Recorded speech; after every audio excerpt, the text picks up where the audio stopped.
तो उसमें एब्सेंट आ रही होगी ऑन एयर में। You are live now. On air जब तक नहीं ना आ रही तब तक आपकी बात नहीं। हेलो,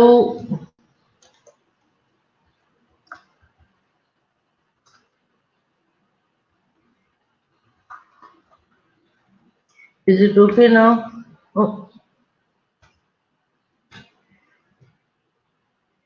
अभी आवाज आ रही है आपको मेरी? यस, गुड हो गया। हमें गर्मी में बिठाओगी? इसी चल रहा है। अब मेरे को हवा ही नहीं आ रही ऊपर से। ओके बेटा, तो जो प्रेजेंटेशन थी वो आप लोगों को शो हो रही थी कि वो भी नहीं थी हो रही?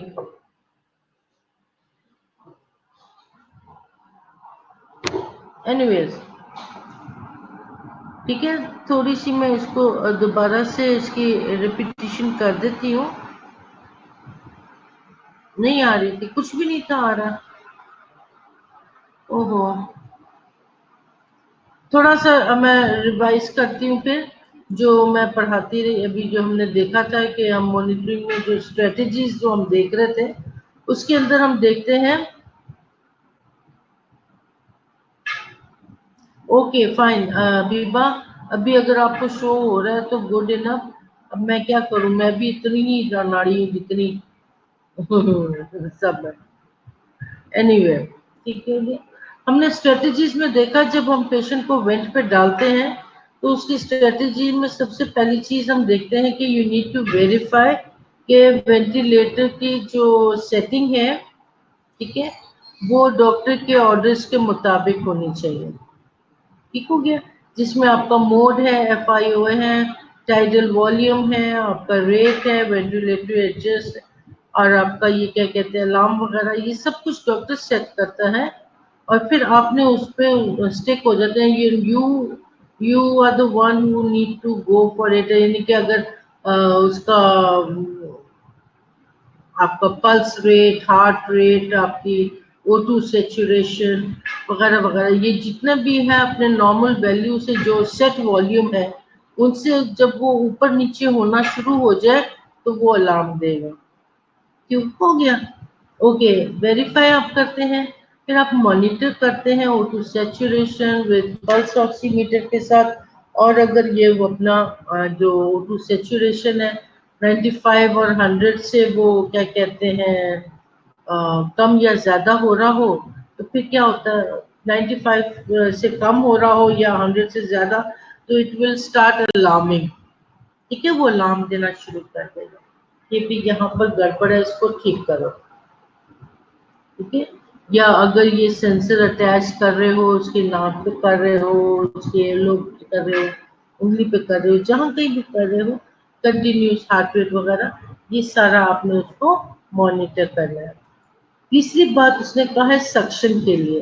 सक्शन के अंदर भी उसने दो चार बातें बताई हैं, जिसमें उसने कहा है कि आपने उसकी सारी जो जब सक्शन करो, जो टिप की बात है, जो जो आपने पॉइंट आउट करनी है, वो ये है कि आपको पता होना चाहिए कि जो सक्शनिंग है, सक्शन करने से पहले आपने पेशेंट को हाइपर वेंटिलेट कर देना।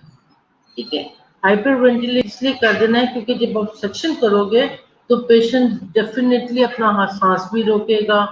ठीक है, थोड़ी देर के लिए उसका सांस रुक जाएगा जब तक आपने उसके कैथेटर को गला साफ कर रहे हो, तो पेशेंट हाइपो में जा सकता है। तो इसमें आप क्या है कि उसको हाइपर वेंटिलेट कर दो, ऑक्सीजनेट कर दो, ताकि उसकी जिस्म के अंदर से वो हाइपो ऑक्सीजनेट ना हो, बल्कि हाइपर जो है वो उसको बराबर कर दो। ठीक है, आपने ऑब्जर्व करना है उसके हार्ट रेट को, टू सेचुरेशन को ऑब्जर्व करते रहना जब आप उसकी सेक्शनिंग कर रहे हो। ठीक हो गया। फिर उसके बाद उसने कहा है, सेक्शनिंग के बाद उसने चौथा पॉइंट बताया कि assess the following and document findings.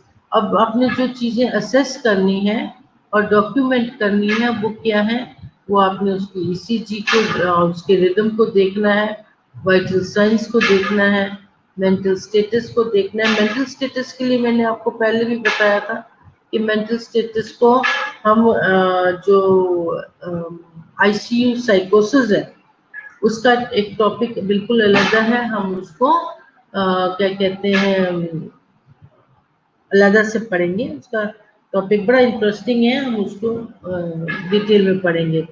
फिर आप उसका heart, lungs, bowel sounds, urine output, patient का कंफर्ट लेवल, ये सारा कुछ देख के you need to document it. Make sure कि you are doing your document because these documentation are your safe side. ठीक हो गया। नंबर 5 उसने कहा है कि पल्मोनरी आर्टरी जो है उसका कैथेटर आप देखोगे कि वो अपनी जगह पे मौजूद है कि नहीं, और अगर वो अपनी जगह पे मौजूद है तो आप उसके स्टेटस को और उसके प्रेशर को भी डॉक्यूमेंट करोगे, right. Okay, then come administer drug. अब मेडिकेशन में आपने देखना है कि मेडिकेशन में उसको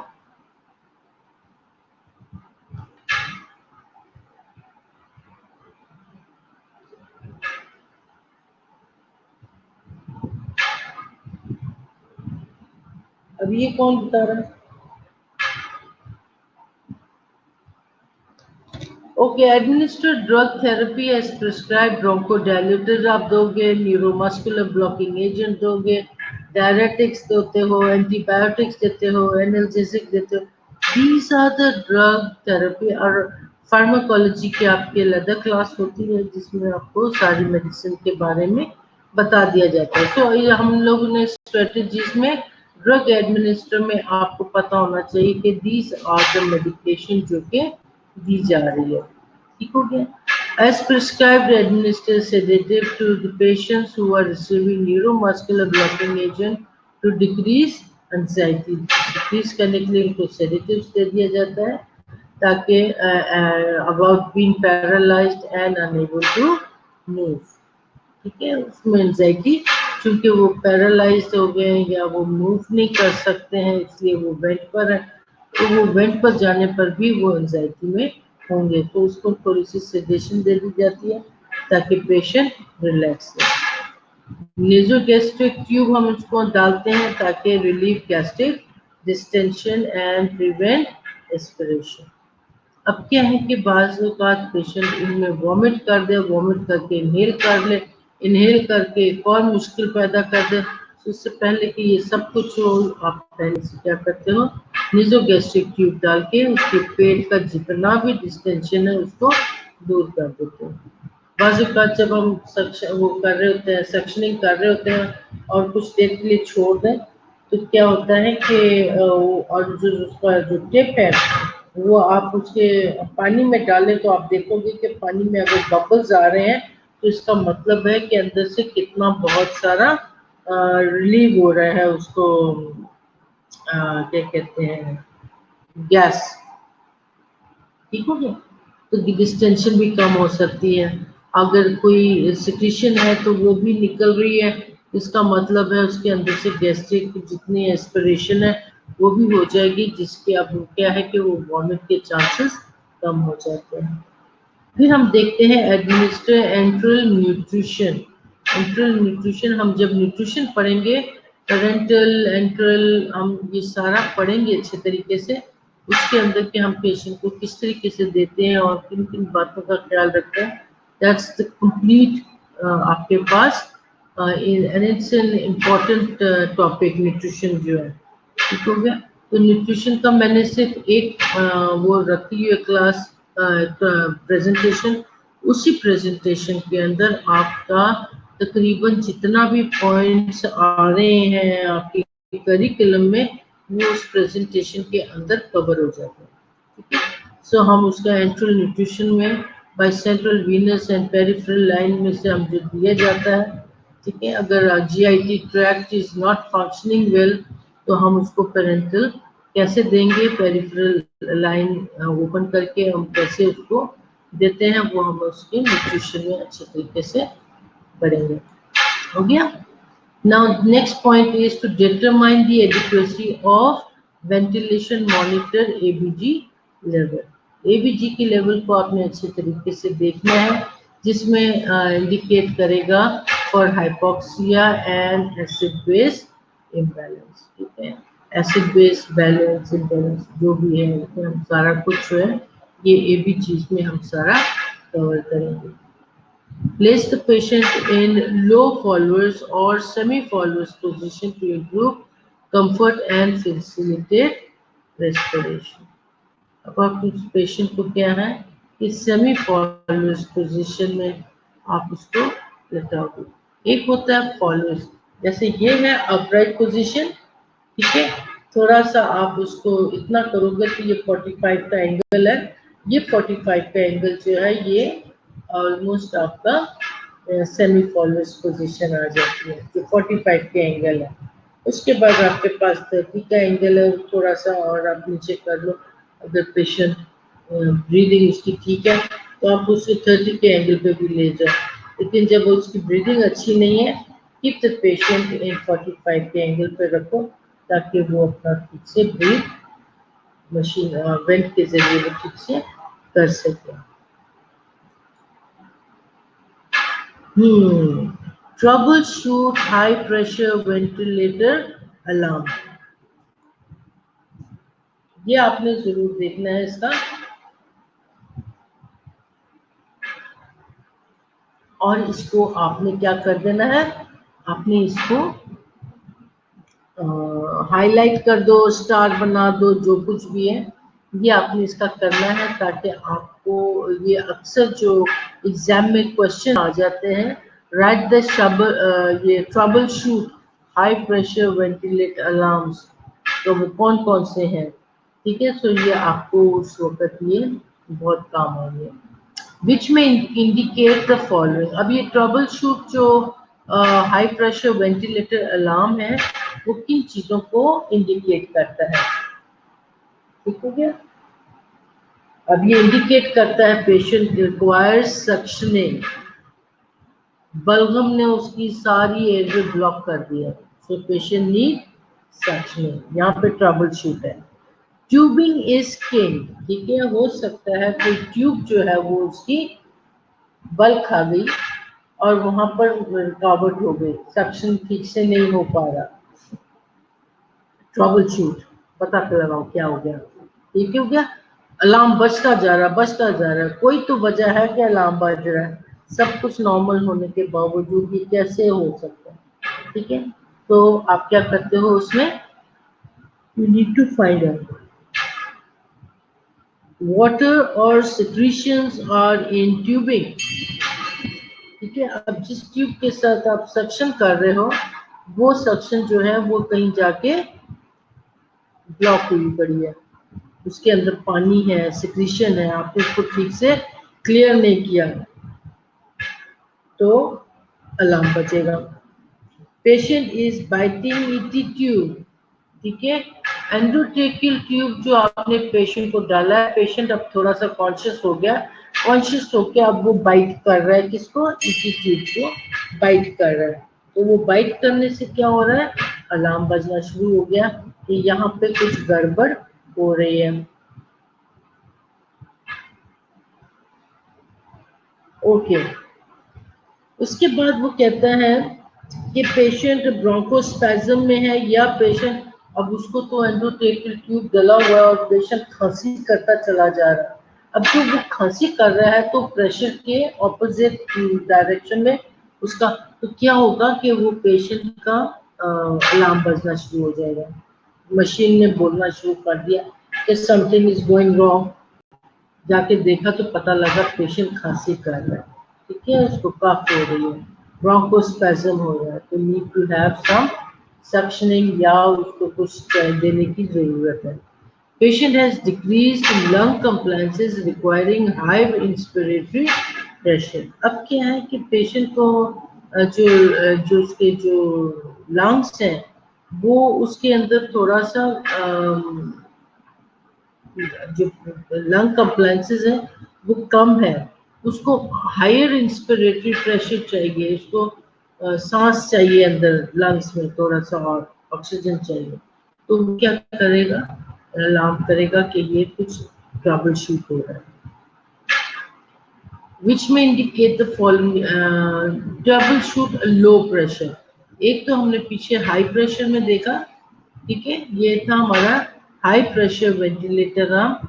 अब जब लो है, लो प्रेशर वेंटिलेटर अलार्म में क्या होगा कि tubing is disconnected from the machine circuit और फ्रॉम पेशेंट लो। अब प्रेशर लो क्यों जा रहा है?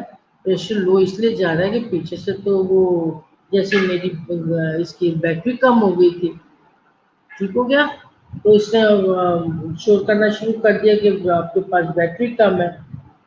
तो ये बात होती है। ET tube cuff has a leak.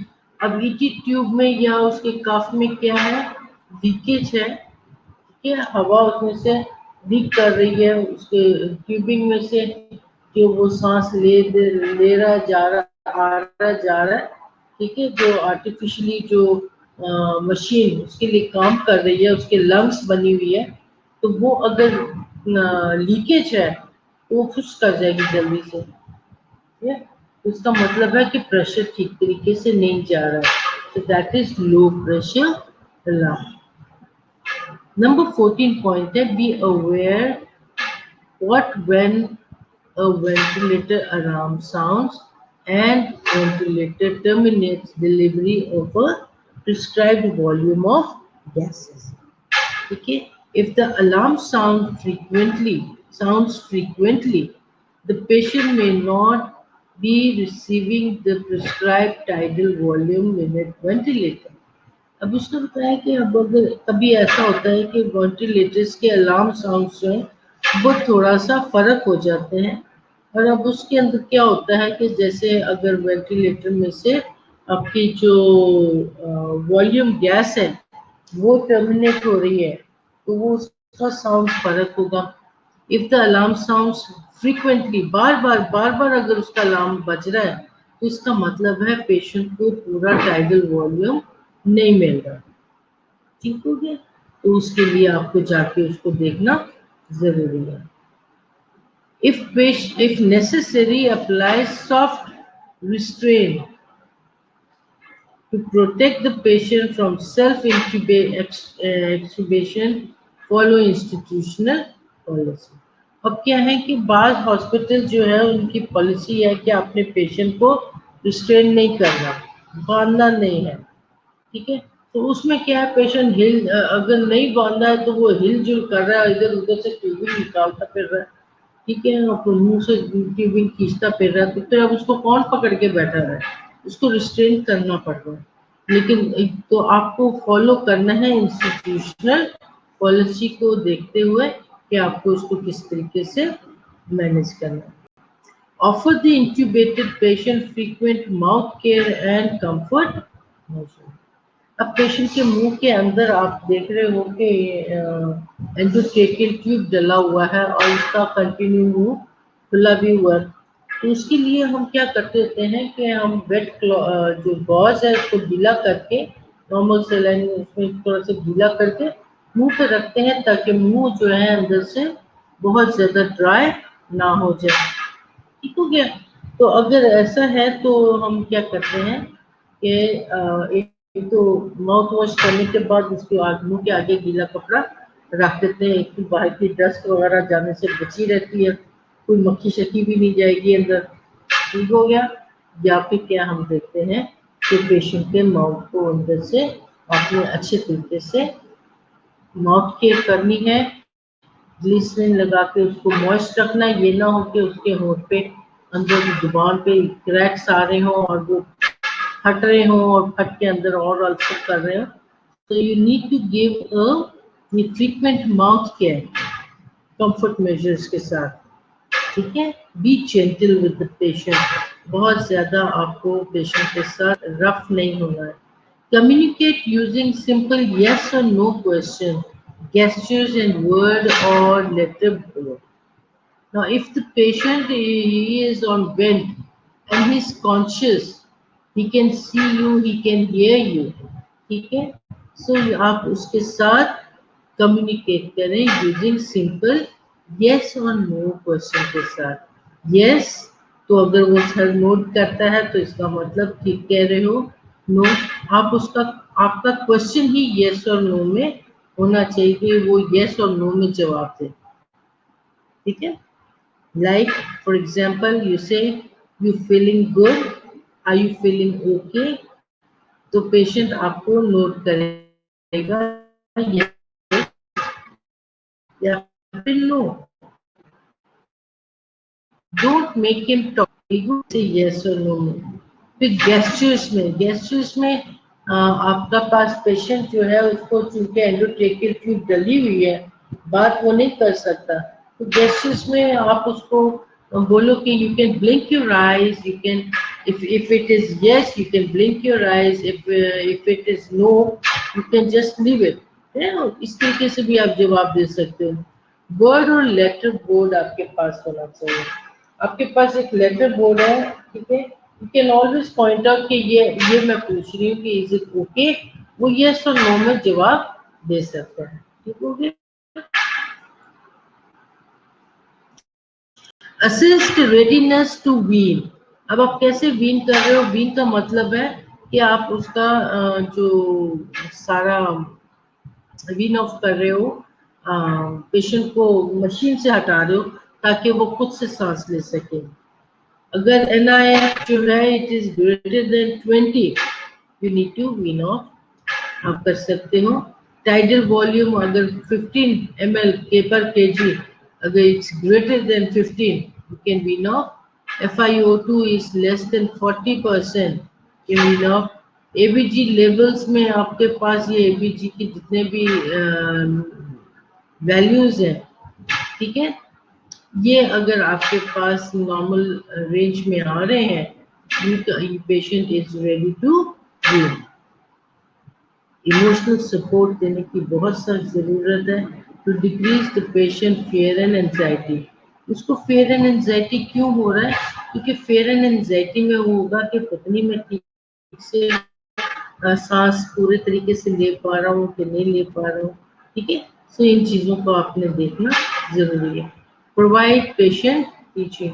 Patient को टीच करना ज़रूरी है कि आपको किस तरीके से कितना कैसे सांस लेना है, कितना लंबा खींच के सांस लिया करना है, सुबह का वक्त ज़्यादा अच्छा वक्त है उस वक्त सांस लें। ये तो बहुत सारी बातें आ जाती हैं। We need to teach the patient, उसको अच्छी डाइट के बारे में बता सकते हैं।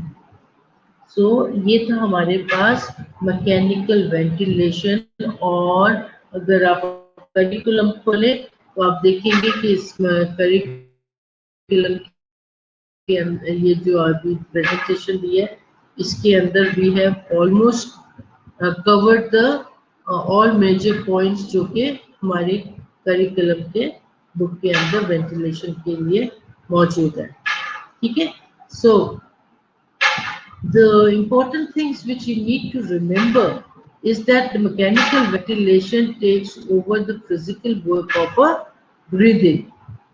फिजिकल वर्क जो आप अपना सांस ले रहे हो, आपका सांस आपके हिस्से का वो मशीन जो है वो सांस लेने का जिम्मेदारी कबूल करती है और does not play alter physiologic lung function. ठीक है, आपके जो फिजियोलॉजिक लंग फंक्शन को बिल्कुल भी ऑल्टर नहीं करती है, बल्कि आपका बस आपके आपके प्रॉब्लम को थोड़ा सा आपका बर्डन ले लेती है सांस लेने। Positive pressure volume cycle ventilator are the most commonly used ventilators of adult। ठीक है, ये आप बताओ कैसे आ गया। पॉजिटिव प्रेशर जो है और वॉल्यूम साइकिल, इसी volume cycle ventilators are the most commonly used ventilator of adults। SIMV जो है is the most common used mode of mechanical ventilation। ये सारा निचोड़ है, समझो एक तरीके से एक समरी है, एक कंक्लूजन है अबाउट मैकेनिकल वेंटिलेशन। समझ में आ गई? सो मैकेनिकल वेंटिलेशन जो है वो आपकी फिजिकल वर्कलोड को ओवर कर लेता है।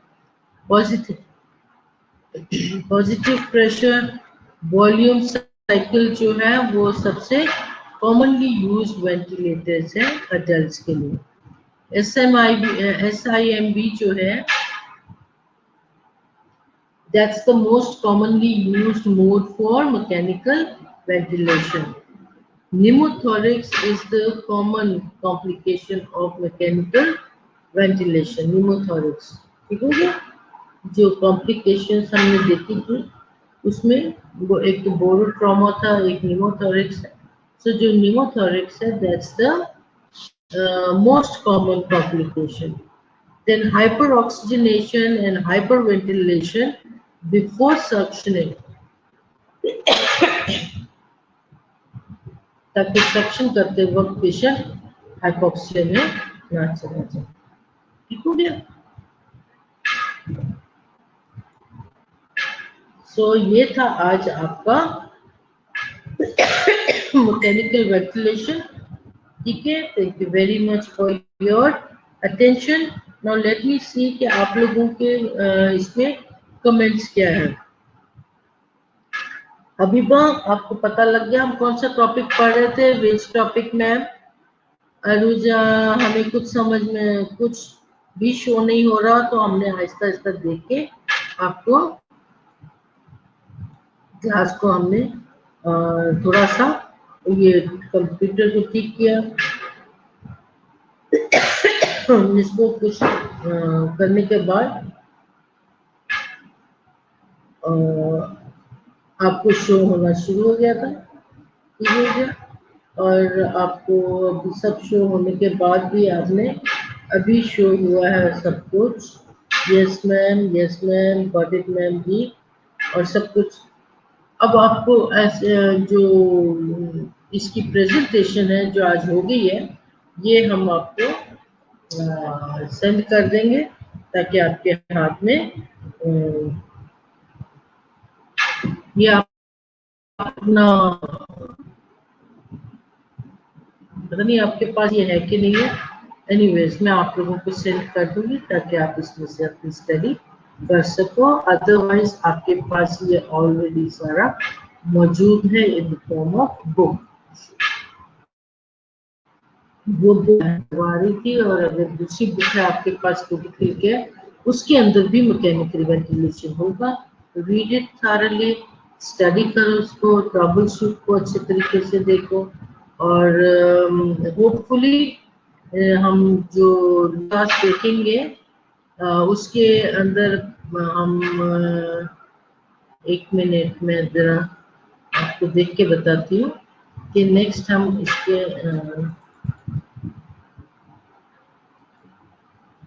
मेरी बुक नहीं है जो मेरे पास, मैं बुक में से मैकेनिकल वेंटिलेशन के बाद हम प्रिंसिपल्स ऑफ मैकेनिकल वेंटिलेशन देखेंगे। ठीक हो गया? कहाँ हो, आवाज आ रही है? ठीक है।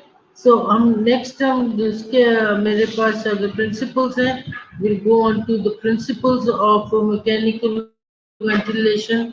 फ्राइडे को हम ये देख लेंगे अच्छे तरीके से। ठीक है, 1 घंटे की हमारी क्लास होगी तो हम उसमें इसको कवर कर देंगे।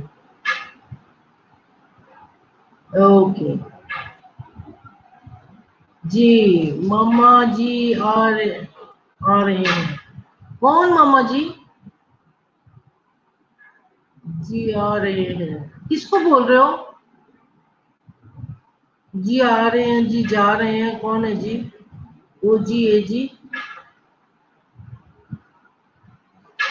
आपस में लगे हुए हो?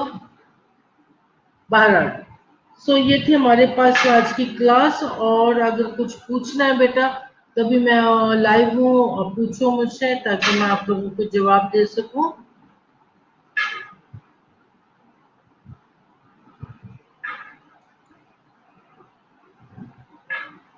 ओके, इसका मैं जरा शॉट ले लूं।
Okay dear, see you again, meet you again, and bye. Khuda Hafiz.